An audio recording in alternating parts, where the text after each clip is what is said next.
నమస్తే ఖాద్రీ న్యూస్ కి స్వాగతం।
అందరూ మాట్లాడకండి, అవ్వకండి, సైలెంట్ గా ఉండండి।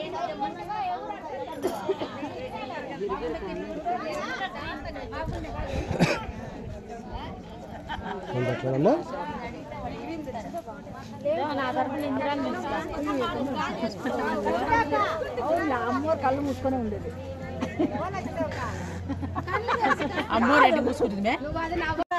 తీర్చనని చెప్తున్నాడమ్మా। జనవరి అయిన తర్వాత మీ సమస్యలు తీరుస్తామంటున్నాడు। గ్రాడ్యుటీ ఈయనంటున్నాడు, కనీస వేతనం ఈయనంటున్నాడు, 62 సంవత్సరాలకి పెంచుతామంటున్నాడు। లేదమ్మా, మేము అన్ని రోజులు ఆగలేము, లేదమ్మా మాకు ఆగలేము, లేదమ్మా మా కనీస వేతనం కావాలమ్మా। నువ్వన్నా జగనన్న అన్నకి కొంచెం చెప్పమ్మా, పోయి రాత్రికి ఎండ చెప్పమ్మా, స్వప్నంలో పోయి జగనన్నకి అంగన్వాడీలు చాలా ఇబ్బంది పడతా ఉన్నారు, రోడ్ల మీద ఉన్నారు। ఇప్పటికొచ్చి 8 రోజులైంది వాళ్ళు రోడ్ల మీదకి, వాళ్ళని కరుణించి వాళ్ళ సమస్య పరిష్కారం చేయాలని నువ్వైనా కొంచెం చెప్పమ్మా।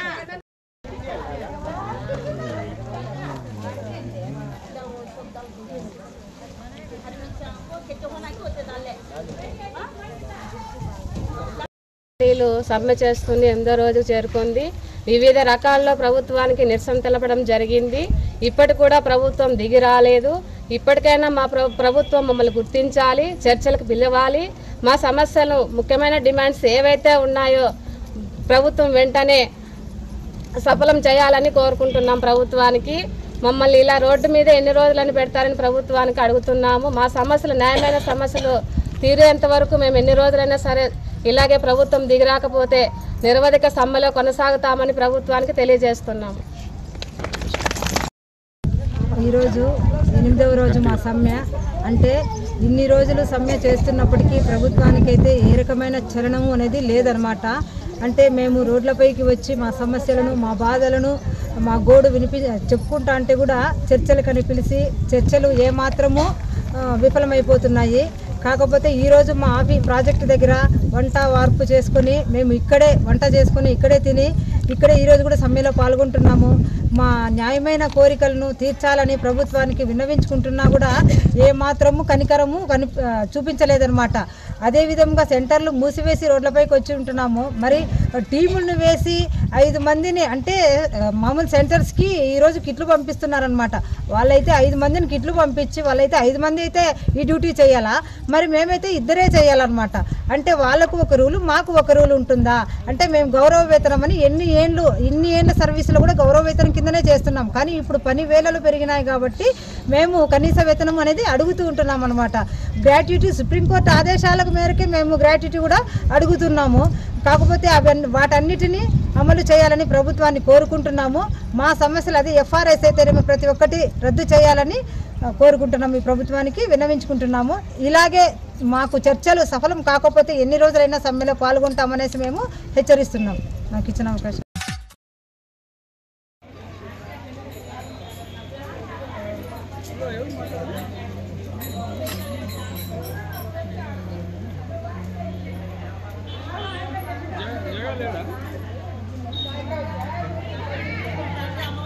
ఒక్క నిమిషం అందరూ సైలెంట్గా ఉండాలమ్మా।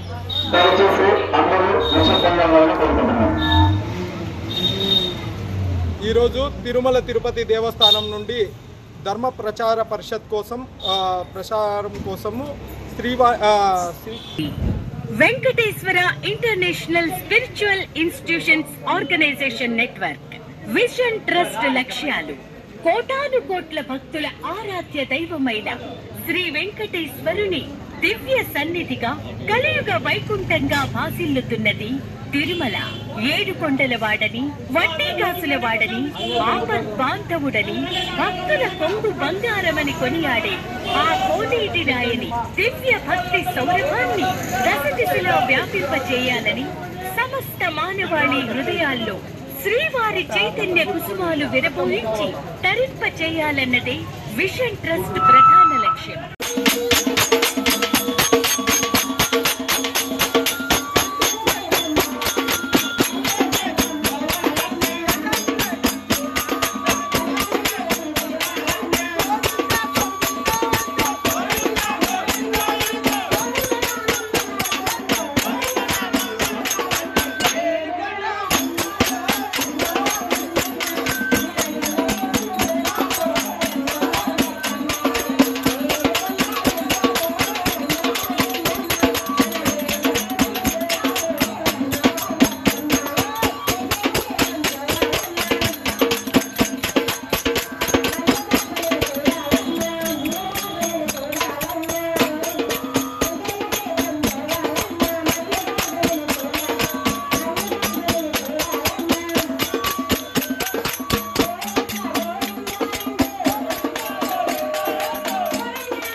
ఈరోజు కదిరి క్షేత్రానికి తిరుమల తిరుపతి దేవస్థానం నుంచి విజన్ ట్రస్ట్ వారు దేవాలయాల సందర్శన యాత్ర చేయడం జరుగుతూ ఉంది.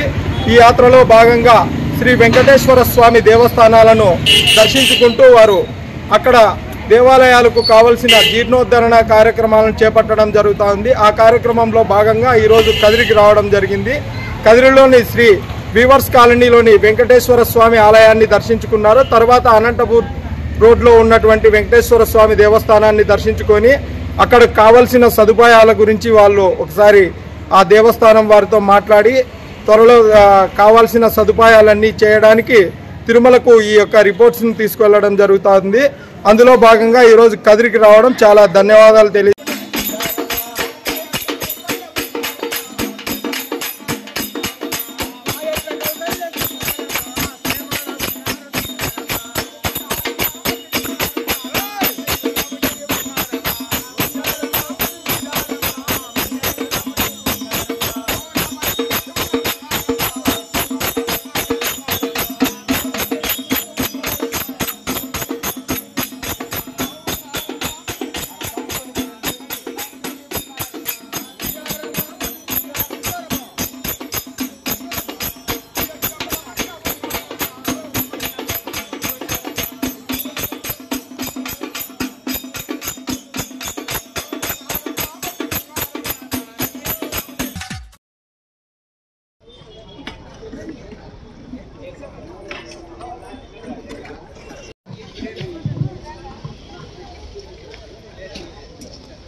సిహెచ్ఓ ఏఎన్ఏ ఉంటారు. అంటే మీరు మీ దాంట్లో మీ వార్డ్ సెక్రటరీలో ఉంటారు. రూరల్ అయితే ఇద్దరు ఉంటారు. అదొక పద్ధతి. ఎఫ్డిపి మీకు లేదు కానీ రూరల్ ఎఫ్డిపి ఉంది. ఎఫ్డిపిలో డాక్టర్ ద్వారా పొందొచ్చు. 108 కూడా వాళ్ళు నెట్వర్క్ హాస్పిటల్కి తీసుకుపోతారు.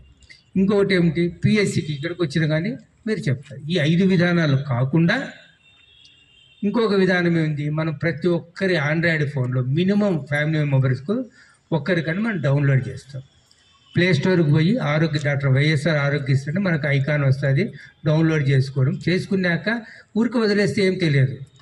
వాళ్ళ నెంబర్తో ఐదర్ మన యూహెచ్ఐడి అంటే మన ఆరోగ్యశ్రీ కార్డు నెంబర్తో కావచ్చు, లేకపోతే ఇది ఆధార్ నెంబర్తో కానీ ఎంటర్ అయ్యి లాగిన్ అయితే then it will be everything వాళ్ళకి తెలుస్తుంది. మిమ్మల్ని అడగాల్సిన అవసరం లేదు. ఆ ఏరియాలో ఏ జబ్బుకు ఏ హాస్పిటల్ ట్రీట్మెంట్ ఉన్నాయి, ఎంత దూరంలో ఉన్నాయి, మనం రేడియస్ 30 కిలోమీటర్లు అంటే 30 కిలోమీటర్ల దూరంలో ఏ హాస్పిటల్ ఆరోగ్యశ్రీ నెట్వర్క్ హాస్పిటల్ ఉన్నాయి, అందులో మనకు ఏ స్పెషాలిటీ కావాలంటే ఆ స్పెషాలిటీ ఏ ఆసుపత్రిలో సర్వీసెస్ ఉన్నాయి, ఈ ఇన్ఫర్మేషన్ అంతా ఉంటుంది. దాంతోపాటు ఆ ఆసుపత్రి ఆరోగ్యమిత్ర నెంబర్ కూడా డిస్ప్లే అవుతుంటుంది. ఆ యాప్ ద్వారా ఆరోగ్యమిత్రకు ఫోన్ చేసి డాక్టర్ గారు నేను ఈరోజు వస్తాను, మీరు ఉంటాడా డాక్టర్ గారు అని ఎంక్వైరీ చేసుకోవచ్చు.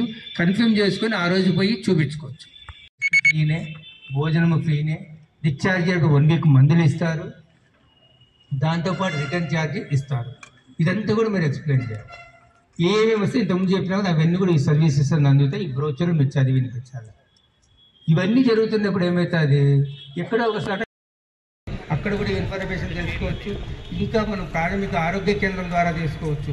ఇప్పుడు మా ఏఎన్ఎంలు సిహెచ్ఓ గారు ప్రతి ఇంటికి వచ్చి మీకు అందరికీ కూడా ఈ బ్రోచర్ ఇచ్చి బ్రోచర్ల విషయాలని చెప్తూ మిమ్మల్ని అప్లోడ్ చేస్తారు. అదేవిధంగా మీ ఇంట్లో ఉన్న వాళ్ళ దగ్గర ఎవరో ఒకరి దగ్గర అట్లీస్ట్ ఒకరి దగ్గర ఈ ఆరోగ్యశ్రీ యాప్ డౌన్లోడ్ చేస్తారు. ఈ డౌన్లోడ్ అనేది ప్లే స్టోర్ నుంచి డౌన్లోడ్ చేసుకుంటాము. ఈ డౌన్లోడ్ చేసుకున్నాక దాంట్లో మీ ఆరోగ్యశ్రీ కార్డు నెంబర్ ఉంటుంది. ఆ నెంబర్ ఎంటర్ చేసేస్తే కదా మీరు జాయిన్ అయితే మీరు అయినట్లయితుంది. దాంతో మీకు అన్ని వివరాలు తెలుస్తాయి. సో దాని ప్రకారం అంటే మీకేం తెలుస్తుంది అంటే మీకే కాదు, మీకు ఎవరికైనా సహాయం చేయాలనుకుంటే కదా, ఎవరికైనా అవసరం వచ్చింది, అప్పుడు మనం కదిరి ఏరియాలో ఉన్నాము. కదిరి ఏరియాలో గుండె జబ్బులకు ఎక్కడ ఉన్నాయి దగ్గరగా మనకు, లేకపోతే కాలు ఎరిగింది, ఎముకల దానికి ఎక్కడ ఉంది, ఈ సమాచారం అంతా కూడా మనకు తెలుస్తుంది ఎక్కడెక్కడికి పోవాలనేది. సో ఇదందరూ కూడా మనం యాప్ డౌన్లోడ్ చేసుకోండి. ఖచ్చితంగా మన వాలంటీర్స్ వస్తారు, ఏఎన్ఎంలు వస్తారు, సిహెచ్ఓలు వస్తారు, వాళ్ళు కోఆపరేట్ చేసి ఈ యాప్ డౌన్లోడ్ చేసుకోండి. అదేవిధంగా ఆరోగ్య కార్డు పోయేటప్పుడు ఆసుపత్రి బయట ఏమేమి తీసుకొని పోవాలా, ముఖ్యంగా ఏమిటంటే మనకు ప్రతి ఒక్కరికి 5 లక్షల వార్షిక ఆదాయం తక్కువ ఉన్న ప్రతి ఒక్కరికి కూడా ఆరోగ్యశ్రీ కార్డు అప్లికేబుల్ వస్తుంది. అంటే మనము ఆల్మోస్ట్ 90% పీపుల్కి ఇది కవర్ అయిపోతుంది. మిగతా వాళ్ళందరికీ కూడా ఈహెచ్ఎస్ అవి దాని మీద కవర్ అయిపోతాయి. సో ఇదంతా కూడా గవర్నమెంట్ చాలా మనకు ఆరోగ్యం మీద, ప్రజల ఆరోగ్యం మీద శ్రద్ధ తీసుకొని ఆరోగ్యం ద్వారా వాళ్ళకి ఆర్థిక భారం పడకుండా పేదరికం తగ్గించాలనే ఉద్దేశంతో ఈ కార్యక్రమం ఇస్తుంది. కాబట్టి ప్రతి ఒక్కరు కూడా మీరు కోఆపరేట్ చేయాల్సిందిగా కోరుతున్నాం. మీరు ఆసుపత్రికి పోయేటప్పుడు మీ ఆరోగ్యశ్రీ కార్డు కానీ, ఆధార్ కార్డు కానీ, మీ ఫ్యామిలీ మెంబర్స్ది ఎవరిదో ఒకరిది బ్యాంక్ అకౌంట్ నెంబర్ కానీ తీసుకొని పోవాలి. ఒకవేళ మీ దగ్గర ఆరోగ్యశ్రీ కార్డు లేకపోతే భయపడాల్సిన అవసరం లేదు. మీ సమీపంలోనే కన్నా సచివాలయంలో మీరు కానీ అప్లై చేసుకుంటే వితిన్ 15 days 20 daysలో మీకు కొత్త ఆరోగ్యశ్రీ కార్డు వస్తుంది. సో ఇప్పుడు ఈ కార్యక్రమంలో 5 లక్షలు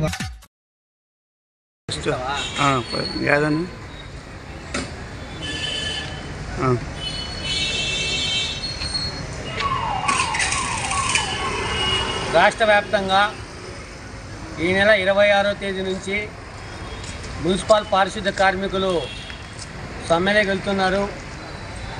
అందులో భాగంగానే ఈరోజు కమిషనర్ గారు కలిసి సమ్మె నోటీస్ అందించడం జరిగింది. ఏదైతే 2022లో అప్పుడు కూడా కార్మికులందరూ కూడా మున్సిపల్ కార్మికులు సమ్మెబాట పట్టింటే ప్రభుత్వము ఎట్టికేల దిగొత్తి మీతో చర్చలు జరుపుతామని చర్చలు జరిపిన తర్వాత ఇంతవరకు కూడా ఏ సమస్య కూడా పరిష్కారం కాలేదు. మేము అనేక దఫాల నుంచి అడుగుతున్న మున్సిపల్ కార్మికులుగా, సిఐటి యూనియన్గా సమాన పనికి సమాన వేతనం ఇవ్వాలా, కనీస వేతనం 26,000 రూపాయలు ఇవ్వాలని ఇవ్వాలా, ఏదైతే ఉన్నారో వాళ్ళందరికీ కూడా పర్మనెంట్గా చేయాలా, ఏదైతే సిపిఎస్ను రద్దు చేసి ఓపీఎస్ను అమలు చేయాలా. అదేవిధంగా చూసుకుంటే గతంలో నుంచి చూసుకుంటున్నారు, ఏదైతే కోవిడ్ కావచ్చు, మలేరియా ఇలాంటి సందర్భంలో కూడా మున్సిపల్ కార్మికులకు ప్రత్యేకంగా అలవెన్స్ ఇలా హెల్త్ అలవెన్స్ ఇవ్వాలా.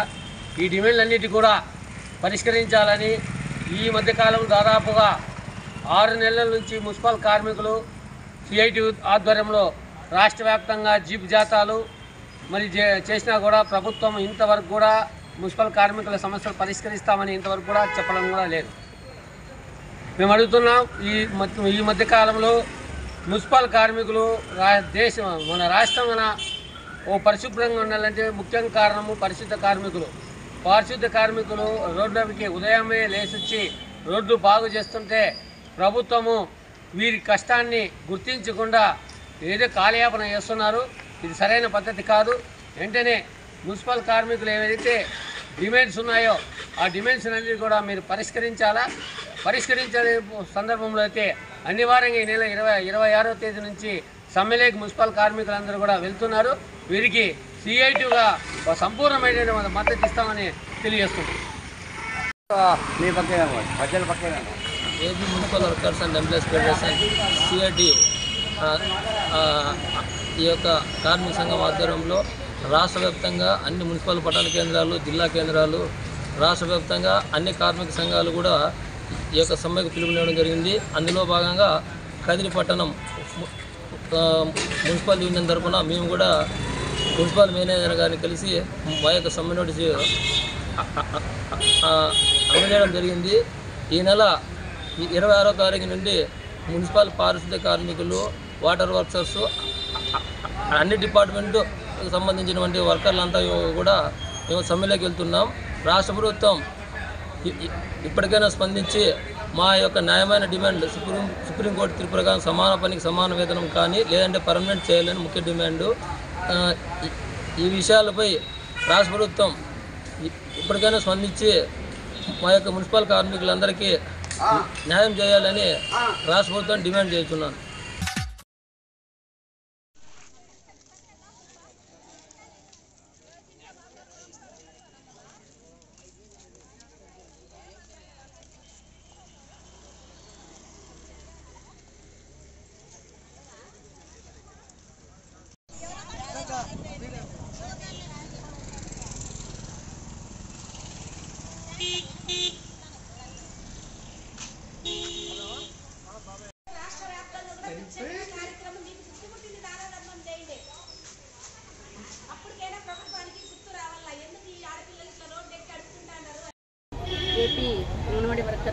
రాష్ట్ర వ్యాప్తంగా ఈరోజు 9వ రోజున సమ్మెలో పాల్గొన్నాము.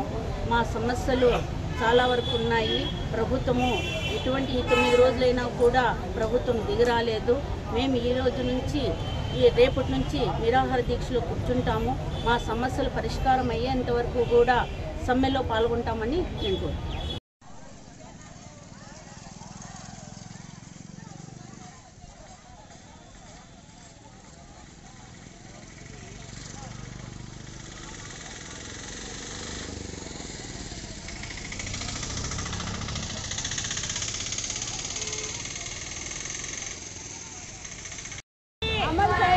కోర్టు తీర్పు ప్రకారం గ్రాడ్యుటీ, కనీస వేతన, కనీస వేతన.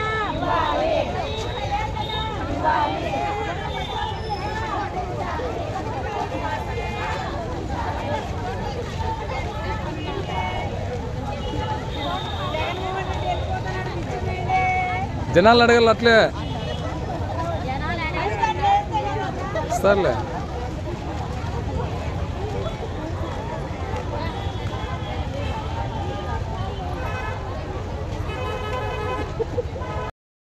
రాష్ట్ర వ్యాప్తంగా అంగన్వాడీల సమ్మె 9వ రోజు కొనసాగుతుంది. కాకపోతే 9వ రోజైనా కూడా ప్రభుత్వంకి ఏమాత్రం చలనం లేదు. మా పట్ల ఏ ఆశ చూపించలేదు, మాకు చర్చలకు పిలిచలేదు. ఈరోజు మా కదిరిలో అయితే మేము ప్రభుత్వం మా జీతాలు పెంచాలంటున్నప్పటికీ ప్రభుత్వం దగ్గర డబ్బులు లేదని మేము నిరసనగా ఈరోజు భిక్షాటన చేశామన్నమాట. భిక్షాటన అంటే ప్రభుత్వం దగ్గర మాకు వేతనాలు పెంచేకే డబ్బులు లేదనేసి భిక్షాటన చేసి ఈరోజు మేము నిరసన కార్యక్రమం తెలియజేశాము. మా పట్ల దయ చూపాలని, చూపించకపోతే రేపటి నుంచి నిరాహార దీక్షలు చేస్తామని ప్రభుత్వానికి మేము హెచ్చరిస్తాం. అంగన్వాడీ యూనియన్ ఈరోజు సమ్మె చేయబట్టి 9వ రోజు జరిగింది. ఈరోజు నిరసన కార్యక్రమంలో భాగంగా 9వ రోజు భిక్షాటన చేయడం జరిగింది. అంగన్వాడీ సెంటర్స్ని కొన్ని చోట్ల అయితే తెరవడం జరిగింది. ప్రభుత్వము తెరిచినా కూడా ఎటువంటి పరిస్థితుల్లో అవి 100% ఎక్కడ అమలు కావడం లేదు. పిల్లలకి అన్నం పెడుతున్నాము అని ఆర్భాటంగా చెప్తోంది ప్రభుత్వం, కానీ ఎక్కడ కూడా పిల్లలైతే సెంటర్స్కి వచ్చింది లేదు, వాళ్ళు భోజనాలు కూడా పెట్టింది లేదు. అంగన్వాడీలకు పంపించే పిల్లల్ని తల్లులు ఒకటే చెప్తున్నారు, అంగన్వాడీ టీచర్స్ కానీ ఆయా కానీ వచ్చిన తర్వాత మా పిల్లలు మేము సెంటర్స్ పంపిస్తాం మేడం, ఎవరు వచ్చినా కూడా పంపించేది లేదని తెగేసి చెప్తున్నారు పేరెంట్స్. అందువలన ప్రభుత్వం దిగొచ్చి మా న్యాయమైన డిమాండ్స్ వెంటనే పరిష్కారం చేయాలని కోరుతున్నాము. వెంటనే రాష్ట్ర కమిటీ పిలుపు మేరకు ఏదైతే ఉందో వాళ్ళ పెద్దలు పిలిచి ప్రభుత్వము చర్చలు జరిపి మా సానుకూల సమస్యలు తీర్చాలని ప్రభుత్వాన్ని విన్నవించుకుంటున్నాం.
తొమ్మిదవ రోజు సమ్మె అంగన్వాడీ కార్యకర్తలు హెల్పర్లు వాళ్ళు సెంటర్ను బంద్ చేసుకొని మా కనీస వేతనం కోసము ప్రభుత్వ ఉద్యోగులుగా గుర్తించాలని, కనీస వేతనం ఇవ్వాలని, సుప్రీంకోర్టు తీర్పు ప్రకారము గ్రాడ్యుయేటీని అమలు చేయాలని, మా కనీస వేతనం ఇవ్వకుండా ఎన్నో ఎట్టి చాకరీలు మాతో చేయించుకుంటున్నది. కానీ మేము చేసే పని గర్భవతులు, బాలింతలు, చిన్నపిల్లలకు మేము పౌష్టికాహారాన్ని అందిస్తున్నాం, ప్రీ స్కూల్ చేస్తున్నాము, కానీ ఎవ్వరు ఏం గుర్తించడం లేదు. ఇంతగా మేము 9 రోజుల నుంచి పోరాడుతా అంటే కూడా మా సమస్యను పరిష్కరించలేదు. ఈ 9వ రోజు కార్యక్రమం ప్రకారం భిక్షాటన కార్యక్రమంగా మేము అందరం కూడా రాష్ట్ర వ్యాప్తంగా కూడా ఈ భిక్షాటన కార్యక్రమము చేస్తున్నాము. ఇప్పటికైనా ప్రభుత్వం వారు స్పందించి మా అంగన్వాడీ యూనియన్ తరఫున ఏ సమస్యలు అవన్నీ సాల్వ్ చేయాలా, మెయిన్ ప్రభుత్వ ఉద్యోగులుగా గుర్తించాలి, గ్రాడ్యుయేటీని ఇవ్వాలి, తర్వాత మాకు ప్రభుత్వ ఉద్యోగులుగా గుర్తించి రిటైర్ అయ్యేటప్పటికి కనీస వేతనం మాకు ఎంత ఉంటుందో వేతనం ఆ వేతనంలో సగం వేతనం ఇవ్వాలని ప్రభుత్వానికి మా డిమాండ్స్ను తెలియజేసుకుంటున్నాం.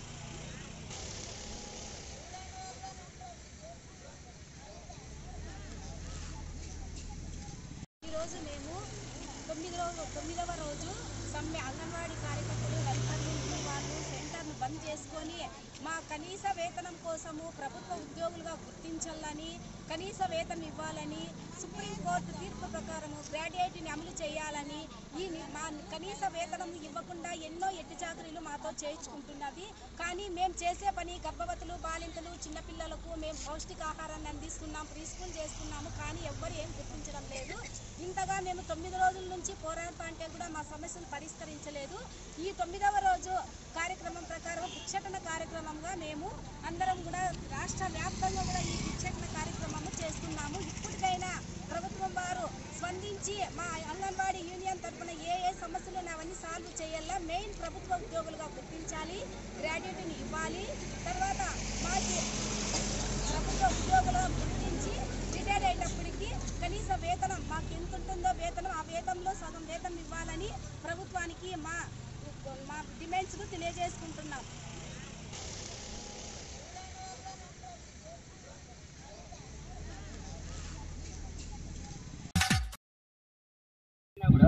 మందులు కరెక్ట్ మొక్క మీదే పడేటట్టే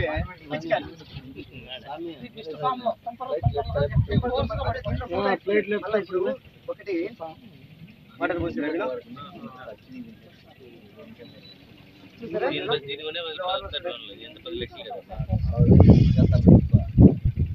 అలా వస్తాయి. ఈ విధంగా మనము అంటే మనం చేసేటటువంటి ఖచ్చితంగా మొక్క మీద అంటే మనము మన వాచ్ ఇంకోటి దీంట్లో ఇది అనుకోవాలి. అంటే ఒకటి ప్రజలను పైకి లేపడానికి, మరొకటి మందు పిచికారీ చేసే పడేటువంటి మందును కిందికే పట్టడానికి. ఈ విధంగా ఇది క్లాక్ వైజ్ అంటే ఆపోజిట్ ఉంటాయి. ఏం చేస్తాయంటే ఒకటి పైకి లేపడానికి, దీన్ని పైకి లేపడానికి ఒకటి సహాయపడి, ఇంకోటి మందు బాగా పిచికారీ ఇంకోటి సహాయపడి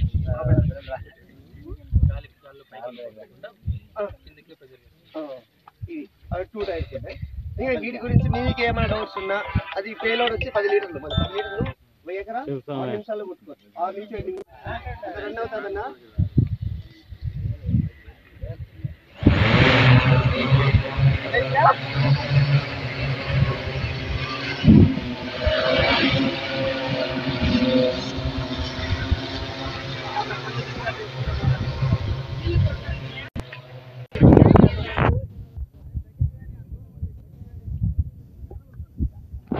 సైడ్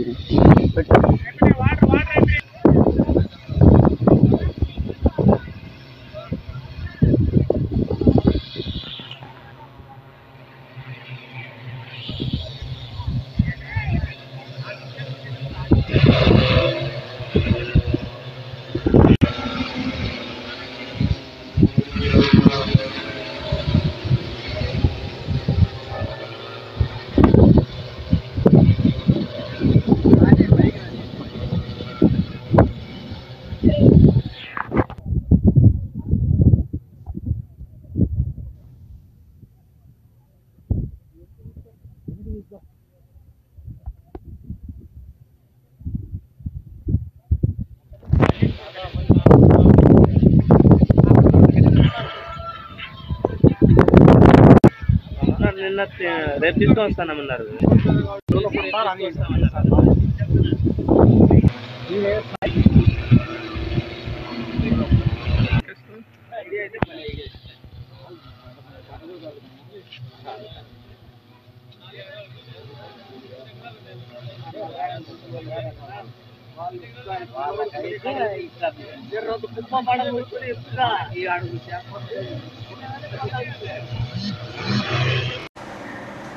ఇవి ఈరోజు వార్తలు. తిరిగి రేపటి వార్తల్లో కలుసుకుందాం. సెలవు. నమస్కారం.